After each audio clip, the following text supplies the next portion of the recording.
guys? Welcome back to your favorite place to be. Where not a whole lot happening in the crypto markets really at all. Too much. This week has we're kind of waiting towards the end of the month to see if this stuff transpires with the with the what is it called? The Digital Assets Markets Clarity Act. These motherfuckers in Congress will vote on it at some point.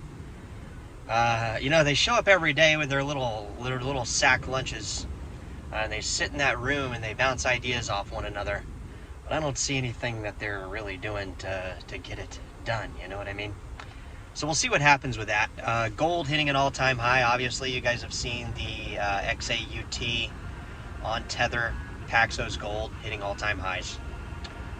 It would have made sense last week to go into gold, obviously, if for any reason you're trading any kind of crypto. You guys can follow that. Secondly, also kind of covering here recently the Monero. I wouldn't call it I guess you could call it a crash. It's kind of pulled back almost 20%.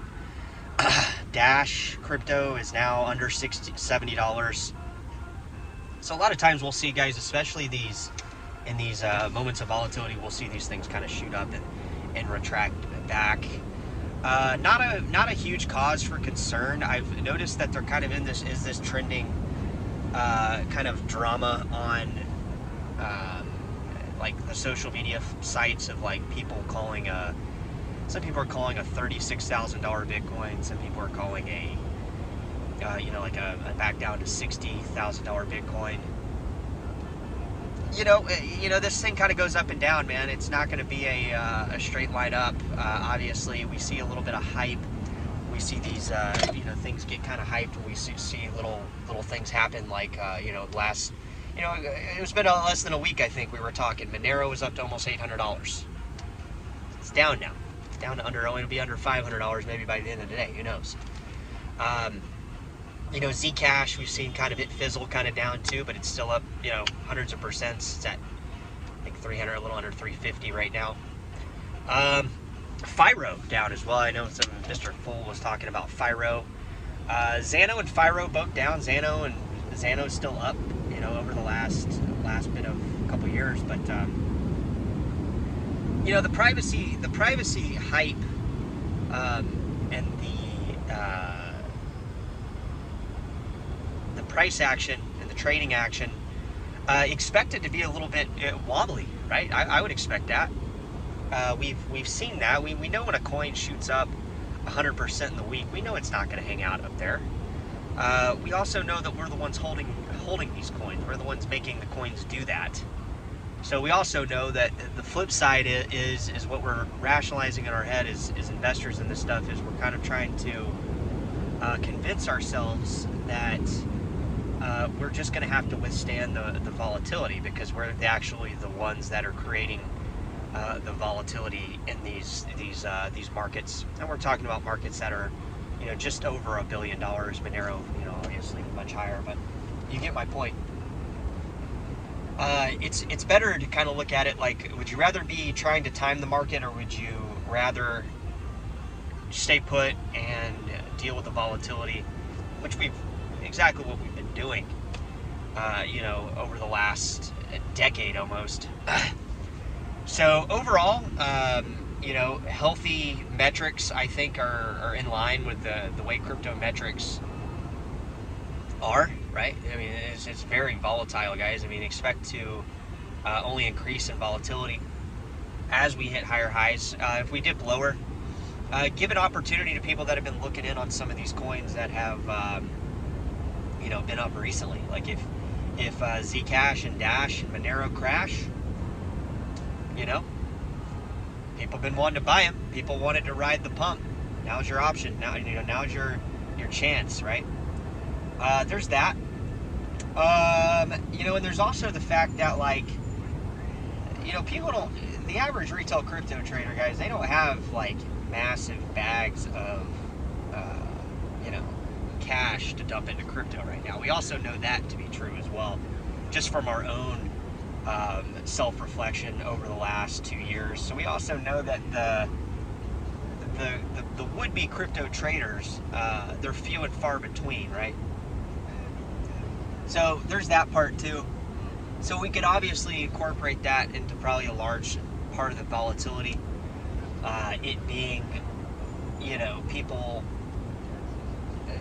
they don't have extra money to go into crypto. I mean, even in my private life, guys, we're constantly revamping things that are non-crypto related to achieve the ability to invest in further cryptocurrency ventures, right? So there's that. So we have a combination of high volatility with private coins.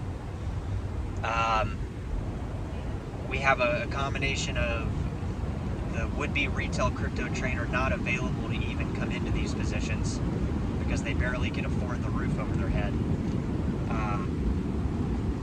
I know this, guys, from where I'm at, from my position. Like I said, I'm making a little over $80,000 a year, and my bills are not in the Southern California economy.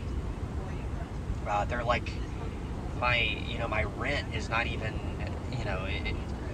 it's nothing. It's negligible, but it's the cost of everything else that causes the amount and the frequency of the crypto buying to be a lot less. And I did purchase some additional Neo coins last night at $3.80.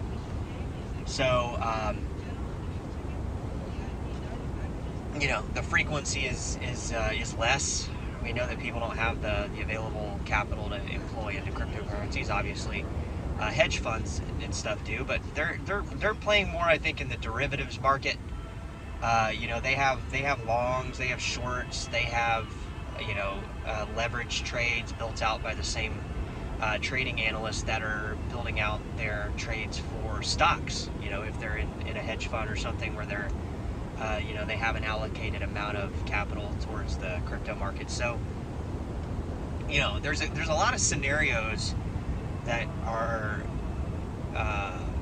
kind of right in your face, obvious, that are affecting the current crypto prices being at these higher levels, right? Because if you look at the majority of the altcoin markets we talk about, Bitcoin Cash, Zcash, Dash, with the exception of Bitcoin SV and Neo,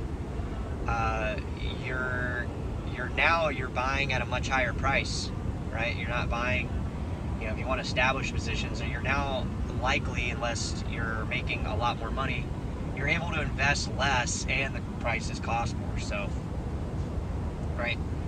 So that's what we got, guys. Obviously, keep a lookout for privacy narrative to kind of keep coming back and forth, affecting some of the prices in some of these crypto currency markets. We'll see if the volatility picks up, and obviously plowing forward with our private things that we have going on in our private life to give us the ability to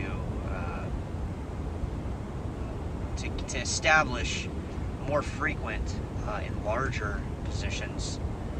Like I said, I guess I am kind of feeling a little bit lucky that the price on Neo is down and establishing, positions on that.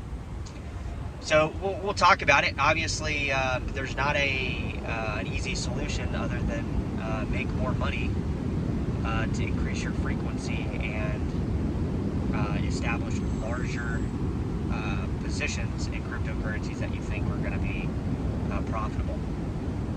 All right, that's all I got, guys. We'll talk to you in the next one. Take care.